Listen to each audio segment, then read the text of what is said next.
Hello, my name is Rebecca, and I'm going to be doing a demonstration of the program me and my brother Ian made for the Hackathon 2021, the HackCU.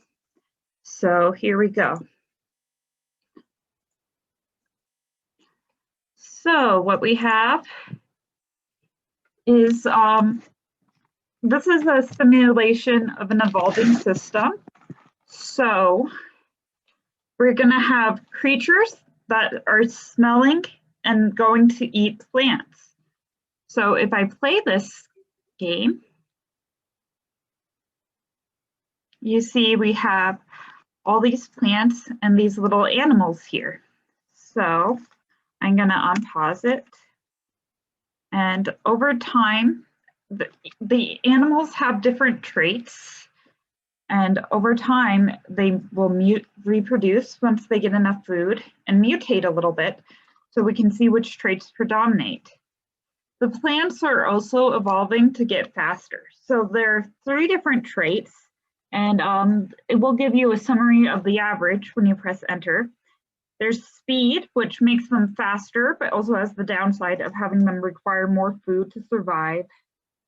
There's fullness, which the average, what this means is it's when they decide to split. So if, for example, their full is 10, they'll reproduce at 10, and each copy will get half of the food resources. So that, in times of scarcity, it's good for that to be high so that they'll have more resources stored up, but it has the disadvantage of not reproducing as quickly. And then the smell radius is how far away from plants they can smell. So this one, see, he's just wandering around randomly because he can't smell the plants over here. Oh, and you'll see as the plants are evolving too, they're reproducing much faster. And you can click and drag and scroll in and out on this model. And then another feature we have is that this is also keeping a log. So we're working on graphing this actually, but we haven't finished that part. But anyway, so if we go organism log.txt, and we actually have something. So each time an organism reproduces, you add that organism to the log, and I wrote a file for transforming this into like the total organisms and the average of all their traits, which we were planning to graph.